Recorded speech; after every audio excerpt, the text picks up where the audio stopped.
We're going to continue this morning on our travel through Proverbs. The book of Proverbs is where we're going to continue today. We started Proverbs last week. Proverbs is Solomon's collection of wisdom for his people. If you want to be smart and know how to handle life, boy, Proverbs is the book for you. I've heard several people say, Proverbs is perfect for devotions because there's 31 chapters and there's 31 days in several of our months. And so if you just pick one chapter of Proverbs every day, you can read through it in a month, and that's great for devotions, and that's true it is. I've found for me personally, there's way too much in a chapter of Proverbs for me to digest in one sitting. It's like swimming in a lake and say, see, I just drank 30,000 gallons of water. It's just not possible for me. If you can absorb that much and apply it all at once, that's great for you. For me, I think really another section of the Bible and then a proverb verse a day, and that's about as much as I can really implement and digest and absorb for myself. But the book of Proverbs, yes, it starts out the first 9 chapters of Proverbs writing this book to his son or his sons, and he implores them, he begs them, he beseeches them, get wisdom. Wisdom is so important for you.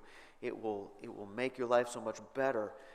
Stay away from the evil and the foolish person. And you have 2 choices. You have foolishness and you have wisdom.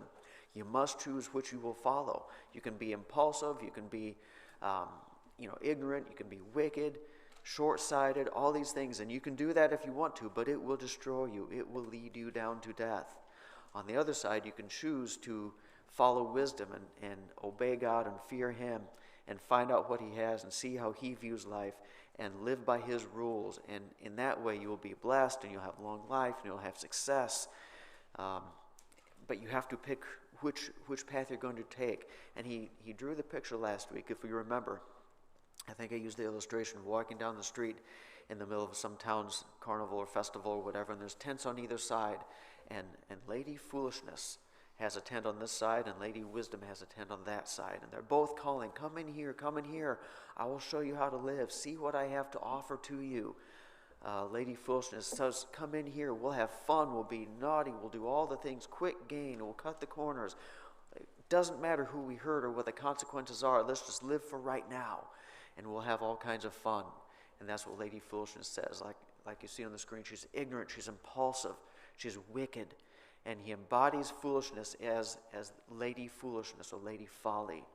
And in fact, after he goes through all these descriptions of what she's like, and in chapter 7 he draws up a really graphic picture of who he is. He puts a name to Lady Foolishness, and that name is, she is the adulteress or the prostitute, somebody who's impulsive, somebody who's destructive.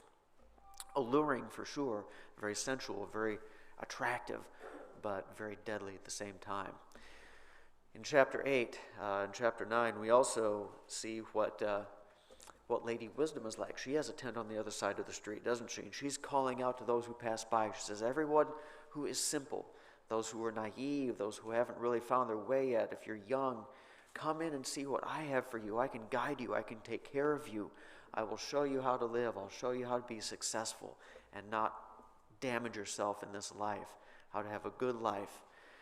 And that's Lady Wisdom calling out to all of the people passing by as well. Then we move on to chapter 10, and this is where we left off last week.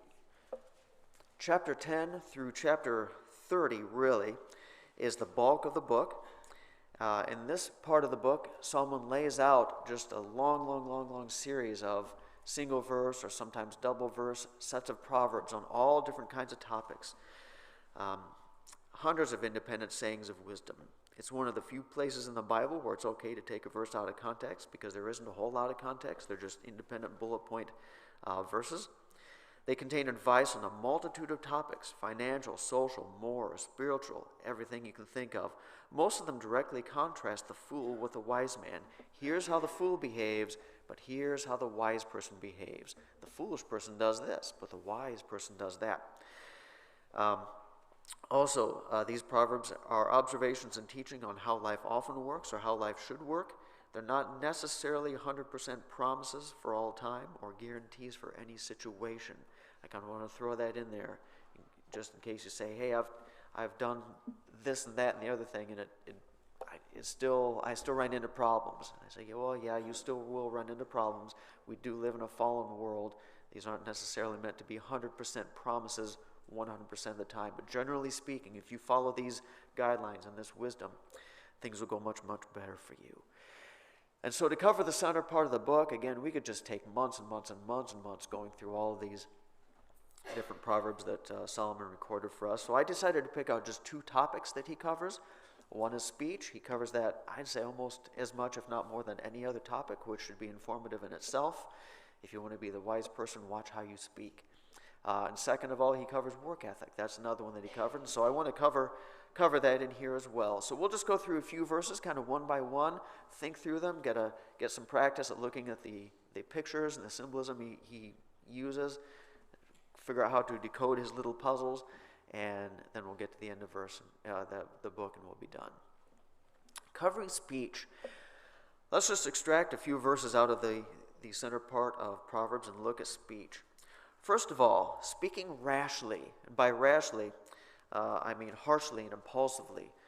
You're careless with your words. I don't care who I heard or what I sound like. I'm just going to say what I think, regardless of what it is that I say. Chapter 12, verse 18 says this: "There is one whose rash words are like sword thrusts, but the tongue of the wise brings healing." Again, you hear in that verse, we contrast one person versus another person. The tongue of the wise, at the end of the verse, brings healing. If you're around somebody who is wise and insightful, and they grant you their insight or instruction, it will help you out if you heed their advice. They say wise things in accordance with what God says in His Word. They have good advice, and if you follow their instruction, you will be healed. But on the flip side of the coin, it says, "There is one whose rash words are like sword thrusts."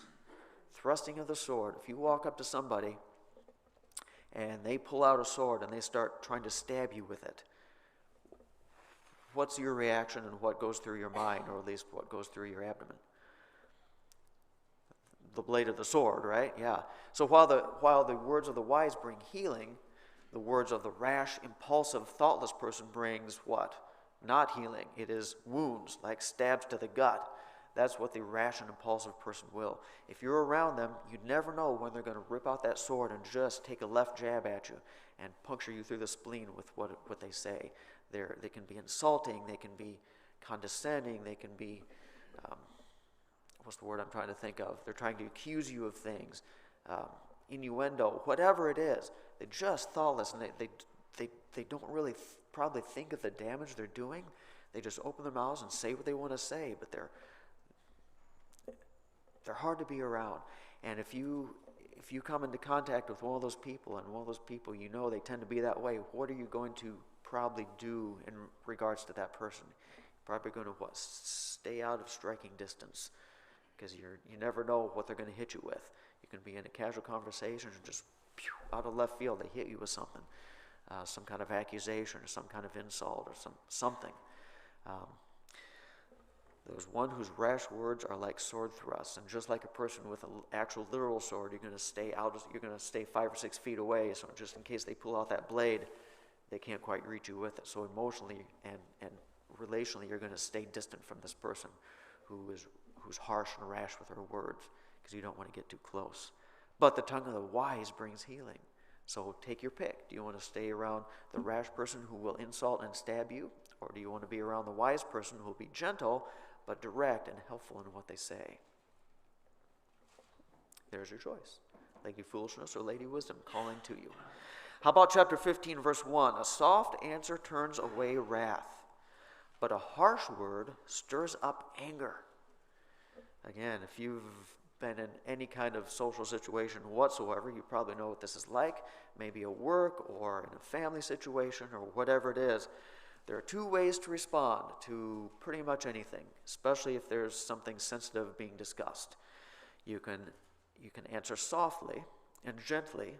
That doesn't mean you have to go along with whatever they're saying. That doesn't mean you can never disagree. But you can choose to answer honestly but still gently and carefully, and with the person who you're speaking to in mind. And if you do that, generally speaking, things will calm down and not escalate into more tension, more anger, and more wrath, and more dissension, generally. Now, I also am fully aware that there are some people you talk to, it doesn't matter what you say, they will explode on you. Sorry. Again, back to the 100% guarantee thing. Sometimes you're in a situation or with somebody, it doesn't matter what you say, they'll blow up. Oh, well, that's on them. But if you answer softly, at least you're not going to make it worse. On the other hand, a harsh word stirs up anger. Back to the person with a sword. If you're reckless in what you say and you don't care how you come across, and you're just beating people with your words, there's going to be tension and anger and wrath and dissension and discomfort build up very, very, very, very quickly. And things can explode pretty quick, as everybody in here I'm sure knows. So a soft answer, generally speaking, will turn away wrath and calm things down. But a harsh word stirs up anger. Which person will you be? Make your choice. You can be the harsh person if you want to, but you will drive people away, and a cloud of anger and disruption and turmoil will follow in your wake. Or you can be the conscientious person who is kind to people and calm things down, and you want to be the peacemaker. Beyond speaking rashly, how about just hastily without really putting thought into what you say? Maybe you're not obnoxious and ruthless. Maybe you just open your mouth without really thinking things through. What if that's you? Well, here's some verses for you. Chapter 10, verse 19. I love this one. When words are many, transgression is not lacking. I think some versions say where words are many, sin is not absent. Does anybody have that translation here? Anybody? No? Okay. Where words are many, transgression is not lacking, but whoever restrains his lips is prudent. This is fascinating because this verse isn't talking even about what you say, it's talking about what? What's it referring to? How much you say. Yeah, how often you speak. Why is that a problem? Am I doing things wrong by getting up here and speaking for 45 straight minutes? Some of you will say, yes, please be quiet, right? Let's get out of here. I'm not sure that's what it's talking about. But yes, how much you speak. In this world, if you're in a meeting or in a discussion and some question or something comes up, who's usually viewed as the smartest guy in the room? According to the world's wisdom and things work here. Who's usually listened to the most? Whoever has the first answer, right? Whoever speaks out first. Hey, I know what to do. Follow me. I will provide for you the answer. And again, I keep going back to work, I guess, because that's where I spend a lot of my time. But everybody's been in a meeting at work if you have an outside job. And there's always that guy who, whenever the boss says something, he's the first to raise his hand and say, oh, here's what we should do. Or the supervisor who knows every answer before he's even heard the question. Usually that's the person who, when they walk away, people roll their eyes and go, oh boy, what an idiot. Okay, that's kind of what's going on here. Where words are many, transgression is not lacking. Sin is not absent. Foolishness will abound. If you're the first one to speak out before you really think through what you're saying, I know the world will tend to follow you because you're the first one to speak, but oftentimes that's not really the right or the best answer. God says, no, take your time. Be quiet for a while, think things through. Then when you're confident you've actually looked at all the angles and everything, then if you have a decent answer, then go ahead and say it. When words are many, sin is not lacking, but whoever restrains his lips is prudent. God seems to value quietness more than verboseness, more than speaking out. I know the world's philosophy is you have to speak your mind, you have to stand up for yourself, you have to vent your frustration. I just got to vent myself. I just got to vent my problems. I just got to speak out. I got to open my mouth. I got to get it out. Just get it out there. That's what the world says, isn't it? It's clear who the world follows, and it's not Solomon and his wisdom. Solomon says, now just lay back. Think about things for a while before you open your mouth. Chapter 29, verse 20 says kind of the same thing. Do you see a man who is hasty in his words? Can you think of somebody who's quick to speak all the time without really thinking things through? There is more hope for a fool than for him. If you think being a fool is bad, this guy's a step below the fool. He says there's more hope at least for a fool than for this guy. This guy is, what can you say? He thinks he's brilliant, I'm sure, but he doesn't know what he's talking about. People cannot always know what they're talking about if they're always talking. Listening is where you learn, not by speaking. And so when you're in a situation, I know everybody else will beat you to the punch in terms of a quick response, but at least you can figure out for yourself, even if nobody else listens, I think maybe this is or is not the right answer. This is maybe what God has to say about it. This is how Solomon would reply if he was here. And by the time you come up with the answer, you're much more likely to have something smart to say. So do you see a man who's hasty in his words, who's always speaking out, who doesn't think about what he's saying? There's more hope for a fool than there is for him. Don't be the fool. Don't be just blabbing your mouth all the time. How about chapter 29, verse 11? A fool gives full vent to his spirit, but a wise man quietly holds it back. Again, the mantra of the day is what? Just express yourself. Speak your mind. Say what you got in your mind. Let it all out there. Vent your problems to everybody. And Solomon says, nah, that's foolish. Don't do that. Don't waste your time with that. A fool is the person who gives full vent to his spirit. He just lets everybody see what's on the inside. Pretty ugly or otherwise. Bleh, here I am. This is what I'm all about. And it's usually, there's not a whole lot there to see. But a wise man quietly holds it back. I'm going to really think about what I say before I just blurt myself to the entire world. Because I know that probably a lot of what's inside me isn't really fit for viewing anyway. Because I'm a sinful person and I'm a foolish person. And I know I need to really watch what I say because it won't be good for anybody. A wise man quietly holds it back. Chapter 18, verse 13. If one gives an answer before he hears, it's his folly and his shame. Boy, how many times do you hear, I don't know, whatever situation, personal, professional, relational, whatever it is, and you hear somebody and they come up and they give you their side of the story. And you say, oh, well, I know what you should do. Here's what you should do. And you give your quick response, a hasty response right back. But the problem is you've only heard what?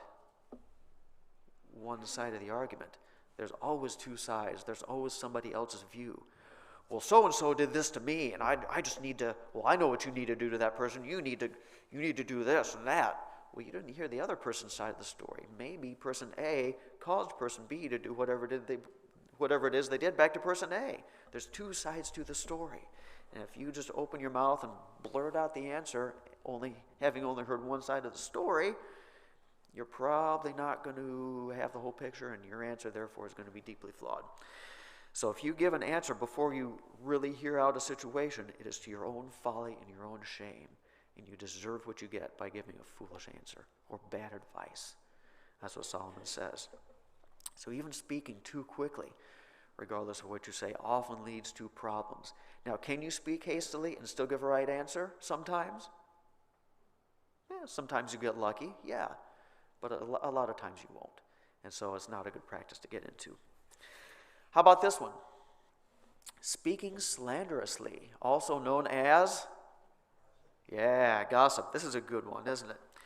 Speaking slanderously, chapter 16, verse 28, says, a dishonest man spreads strife, and a whisperer separates close friends. ESV uses the term whisperer. I think does another translation use a gossip? I forgot to look that one up. What do other translations say there for the word whisperer? Nobody? Is it all whisperer? Everybody has whisperer? Okay. Gossip in the NIV. Good. Okay. Yeah. So the word. Why do you think ESV maybe uses whisper? I think that's a really picturesque word, because when you're telling the secrets, you do what? Hey, guess what I heard? Here's what so-and-so did. And I'm going to whisper it to you so not everybody hears, but we have a secret. Until you tell the next person and the next person and the next person one by one. Yeah, but a dishonest man spreads strife, and by doing this type of thing, by telling these kind of stories, you're just spreading dissension. Because if I go and tell you about somebody else, now you don't like somebody else as much. They've been degraded in your eyes. if what I told you is a negative thing, which it almost always is. Whether it's true or not, it doesn't matter. They are a lesser of a person now than you were before I said something. Now, I'm not talking about covering up sins that should be discussed in the proper way. I'm just talking about spreading things that are none of your business. And you go to this person, and maybe what you're saying is true, and maybe it's not. Maybe it's one-sided, or maybe it's not. Maybe you're being honest, or maybe you're not. Nobody knows, but it's a good story.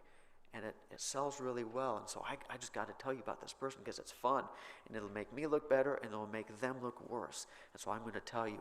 And what you've just done is sown and stirred up a whole bunch of strife and dissension and dislike and tension and all kinds of bad things. A dishonest man, it says, spreads that kind of strife. And a whisperer separates close friends. And while persons B and C might have liked each other fairly well before this, now when person B looks at person C, there's kind of a question mark in their mind. What's really going on there? Because I heard that they did this, that, and the other thing. Oh, is it true? Well, I don't know for sure, but boy, that's in my mind now. What if it is true? Oh, maybe they're not such a good person after all. Strife and dissension being stirred up all the time. How about chapter 26, verse 20? This is a good picture as well. For lack of wood, the fire goes out. Has anybody ever been camping or had a little fire pit in your backyard? And you have a fire going, and there's some sticks on the fire, and you're sitting around talking with your friends or whatever, and an hour or two goes by, and you start to feel chilly, and you look over at the fire pit, and what happened? The fire is either gone out or is very, very low, and you say, oh, the fire's starting to go out. I should put some more sticks on, right? Yeah, add some more fire to the wood, so the fire burns up again. For lack of wood, the fire goes out. If you want the fire to go out, all you have to do is simply not put any more wood on, and it'll go out all by itself. But if you keep adding more wood, the fire continues to generate lots of heat. For lack of wood, the fire goes out, and by association, where there is no whisperer, there's the word again, quarreling ceases. Have you ever been in a group or a meeting or something that goes really, really smoothly? Things are fine and they flow really well and there's no problems. And you say, wow, usually this is kind of a hassle of a meeting because somebody's always arguing about something. And you look around and say, wait, so-and-so wasn't here today, were they? Oh, they took the day off. And that's weird. Our meeting went really, really well, really smoothly. Why did that happen? Maybe because so-and-so isn't here today. I know I've been on multiple meetings like this. Yeah. Is so-and-so in the meeting? Oh, good. No, they aren't. It'll go quick today. Things should be fine. Oh, no, so-and-so's on the call today. Oh, here we go. It's going to be at least an hour. Yeah. If you get rid of the person who's causing the problems, guess what happens to the problems? They tend to go away because they are the foolish person. They are speaking rashly. They're speaking harshly. They're answering. They're always opening their mouth quickly. They don't know what they're talking about. Oh, all the problems and confusion it causes. But if you get rid of that person, things go much more smoothly. How do we apply this to our lives? Probably you want to hang around with people who are not that guy, right? Yeah. If you kind of distance yourself from that kind of people, your life will be much more smooth and civil, right? Yeah. And also, you don't want to be that person who is causing the problems. On both ends, it works both ways. So, yes, just like a fire, if you get rid of the wood, the fire goes out. If you get rid of the gossip and the rashly quick-speaking person, the problems tend to go away. Simple solution. Stay away from those people and don't be that person yourself. Chapter 20, verse 19. Whoever goes about slandering reveals secrets. Therefore, do not associate with a simple babbler. Stay away from that person. That's what we talked about in the last verse too. Whoever goes about telling these stories, he's revealing secrets that are not his job to disclose. Again, I'm not talking about trying to hide somebody else's sin that should be directly addressed in a proper way. I'm talking about stories that are simply none of your business. So just stay away from that. Whoever goes about slandering reveals those secrets, so don't associate with somebody like that. Because if you associate with somebody like that, and if they tell other people's secrets to you, do you know what else they're going to do? They're going to tell other people's secrets about you, whether they are true or whether they are not. So stay away from that person because they will damage you. Just like they damage other people when they tell you secrets, they'll do the same thing when you go away, and they'll tell other people your stories. So don't tell them anything. Watch what you say when you're around this kind of person, and keep your distance, because they'll just cause problems and drama. Unless you really like problems and drama. If you love problems and drama, this is your guy. But if you don't, maybe you should stay away. Chapter 11, verse 13, whoever goes about slandering reveals secrets. That's verbatim from the last verse. But he who is trustworthy in spirit keeps a thing covered. These two verses go together really well. The first half of the verse is identical, and the last half of the verse says the same thing on the flip side. The last one says, don't associate with a babbler, and this one says, but he who is trustworthy in spirit keeps a thing covered. He knows how to not pass on stories. He can keep a secret, can keep confidentiality. So find people who can keep that confidentiality, who you can trust. Then you know you've actually got a friend, not the guy who goes around telling everybody's secrets. Stay away from that guy. And again, if you find yourself being excluded from all kinds of conversations, maybe it's time for some self-evaluation. Have I been the guy who opens my mouth too quickly and tells secrets? Maybe people are avoiding me for that reason. Maybe it's time for some introspection here. Yeah. Beyond slanderously, we've talked about speaking rashly, hastily, and slanderously. But sometimes speaking is a good thing too, isn't it? Sometimes you can give wise advice. Just being quiet all the time isn't the answer either, because there is such a thing as good speech. Chapter 9, verse 9 says, give instruction to a wise man, and he will be wiser still. Reminds me of that other verse, he who has will get more, kind of talking about the talents in that verse. But here it says, if you give instruction and correction to a wise person, he will become even wiser. We know he's wise because he takes and accepts and implements that instruction that you gave him. And he recognizes wisdom for what it is. And he says, hey, good, I'm smart enough to realize I'm not all that smart, and I will adopt and adapt all the wisdom I can get. And so he gets more and more and more wisdom. And he is a wise man. Teach a righteous man. He repeats the same idea. Teach a righteous man, and he will increase in learning. People who want to learn are always looking to learn, and because they're looking to learn, they will learn more. The more they learn, the smarter they get. The smarter they get, the more they realize they need to learn. And it's I say vicious cycle, but it's a wonderful cycle, where the more you have, the more you get, the more you get, the more you have. The more you have, the more you get, the more you get, the more you have. And the better you get. But if you talk to somebody who doesn't want instruction, I know it all, I got it all by myself, don't worry about it, they not only probably don't have much to begin with, but they also didn't gain anything from the interaction because they refuse to listen to instruction. So that's the foolish person. They don't have because they don't get, and they don't get because they don't have. Or the wise person says, I need, so I'll take, and because I take, now I have, and because I have, now I'll take. So wise advice is good for the wise person, but the foolish person kind of doesn't need it. Chapter 27, verse 9. Oil and perfume make the heart glad, and the sweetness of a friend comes from his earnest counsel. If you are a perfume kind of person, ladies, and you walk by somebody who has that perfect scent on, and you say, that smells good. I am refreshed now. I feel better now. Some people are more perfumey than others. I get that. I totally understand. But if you enjoy that kind of thing, oil and perfume, they make the heart glad. The same idea, that same feeling, that same response is from the sweetness of a friend with his earnest counsel. This person comes around and you know they're always going to have something helpful to say, or something encouraging, or something wise, or something beneficial. And you walk away saying, that was much better. I'm glad I had that interaction with that person. That person always has something helpful to say that I can go away better off than I was before I met them. That's the kind of person you want to be, and that's the kind of person you want to hang around with. The person that leaves you better than you were before the interaction. Very good. And constructive criticism. How about this one? Faithful are the wounds of a friend, but profuse are the kisses of an enemy. This is an interesting verse. It sounds like he got it backwards, doesn't it? Wounds of a friend, because friends are most supposed to help you feel better. And kisses of an enemy, enemies are supposed to stab you, not give you affection. So it sounds like he got it backwards here, didn't he? But he really didn't. He said even when a friend says something that's uncomfortable or feels like a wound, because they're a friend, they're really saying it to what?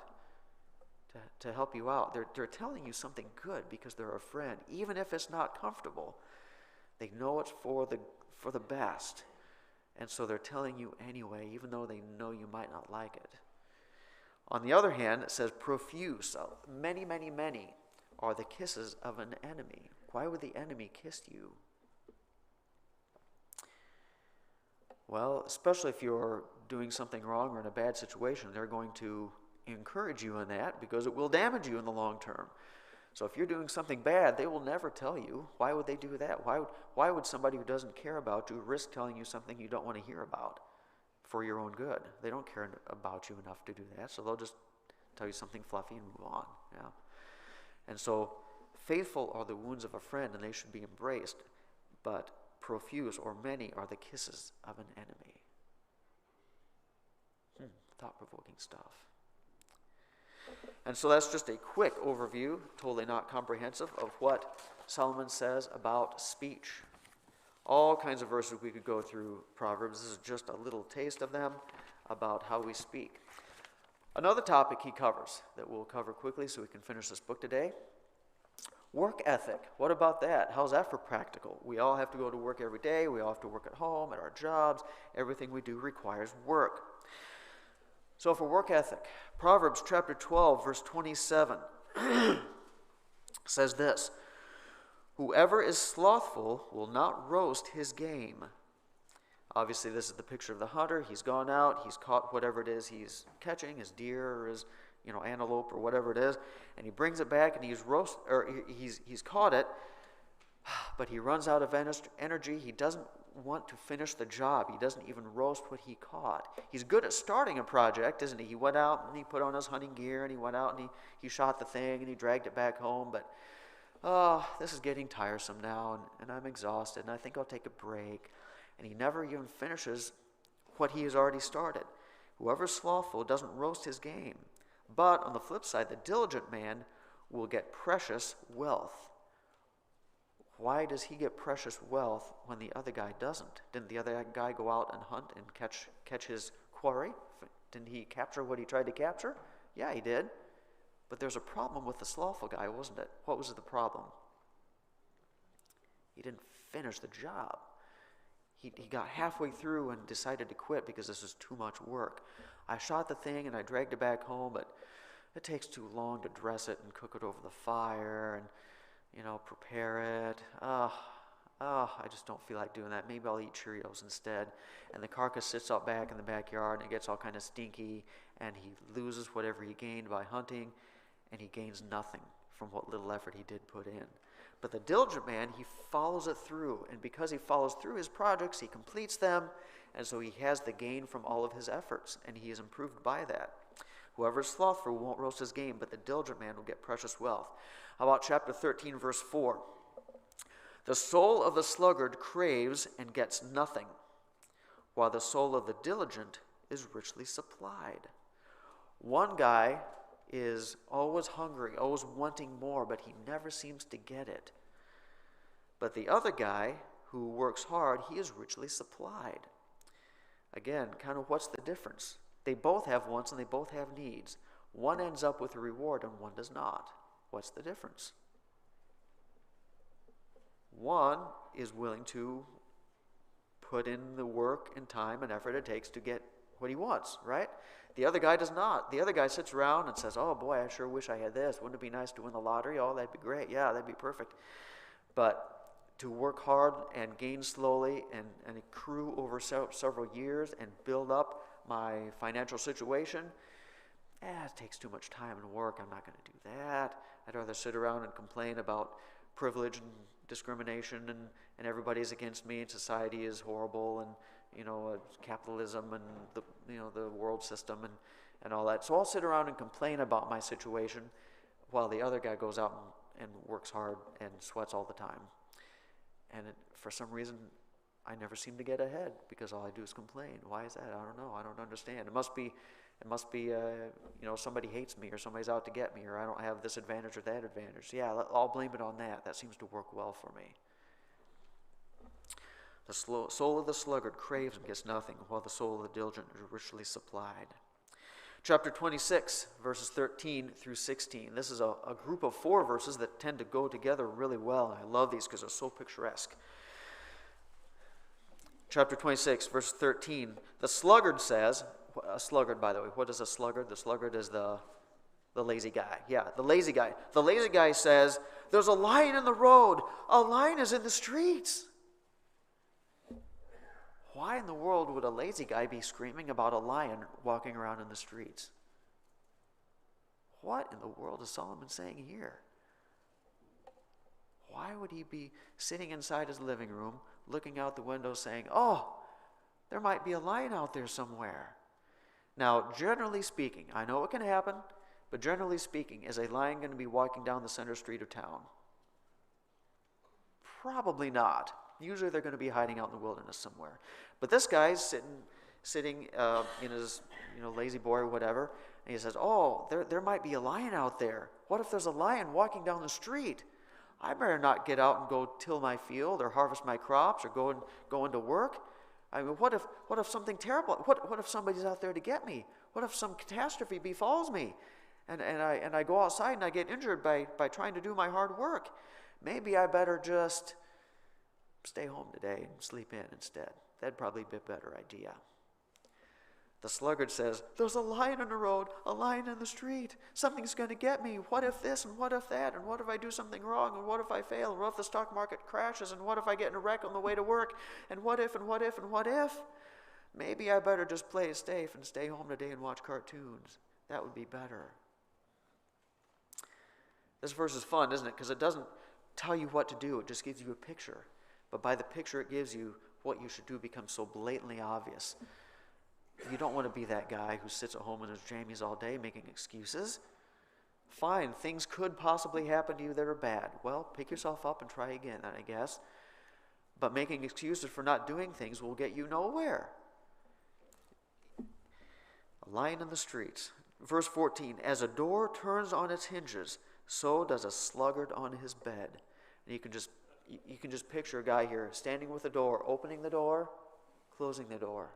Opening the door, closing the door, opening the door, closing the door. And he's fascinated by how this door works. You can see this side, and you can see that side. I can see this side, and I can see that side. It latches, it unlatches. It latches, it unlatches. Back and forth, back and forth. Not really accomplishing anything, really. But boy, that's a fascinating hinge, isn't it? Isn't it amazing how those things work? They just kind of swivel on that little pin. It's really cool stuff. It's really amazing. And then, as he's thinking about this door, he's walking down the street, and he happens to look through the open window. Of course, back in those days, they wouldn't have had glass. Look through the open window of somebody, and there's their house, and he can see in on the floor of the mat, and here's a guy laying there. It's the middle of the day, and everybody else is at work. But there's the sluggard guy.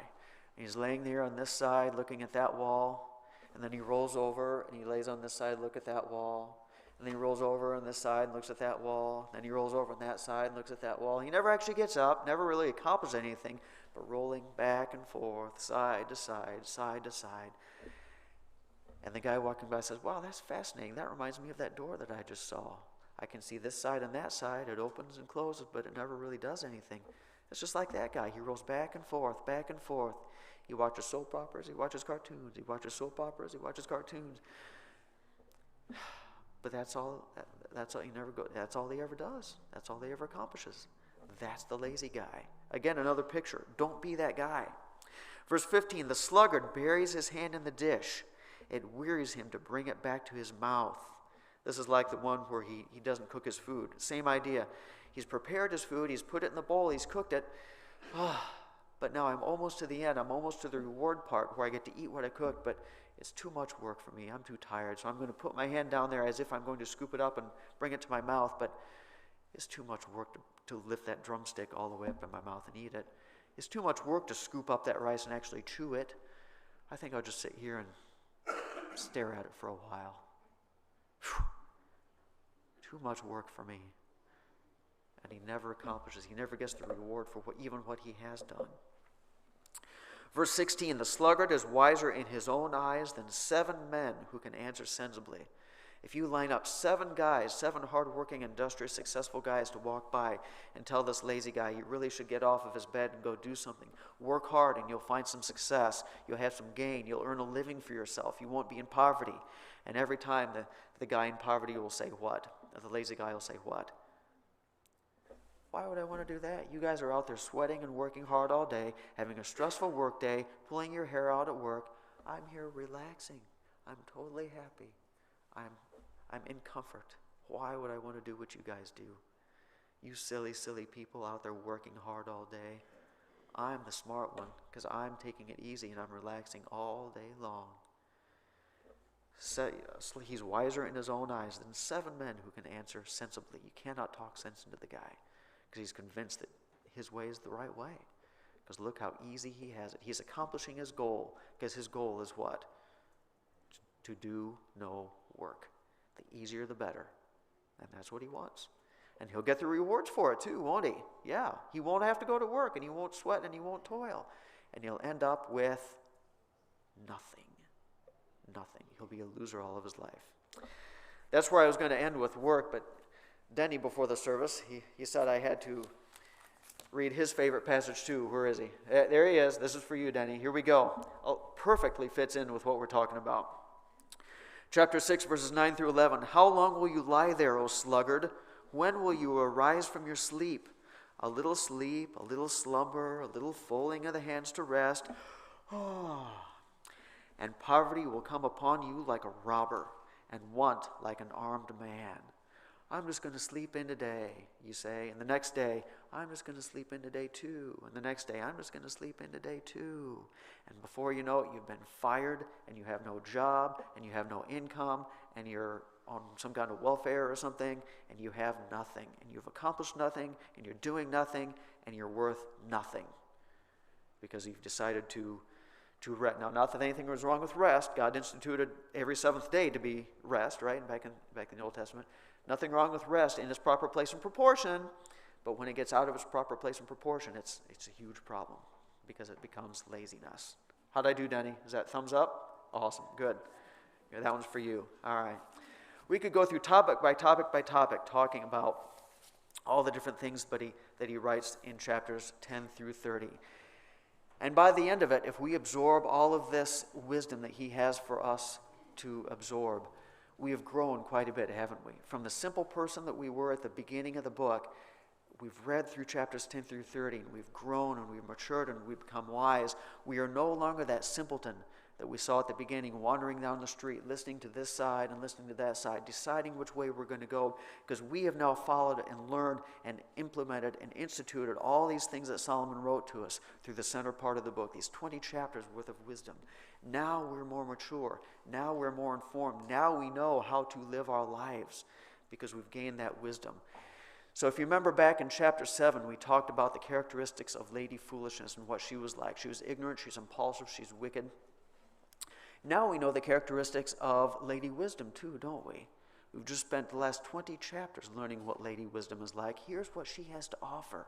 She has to offer, chapters 10 through 30, all this wisdom that we've gained throughout the last 20 chapters, years and years of working and learning and disciplining to follow what Solomon has to say here.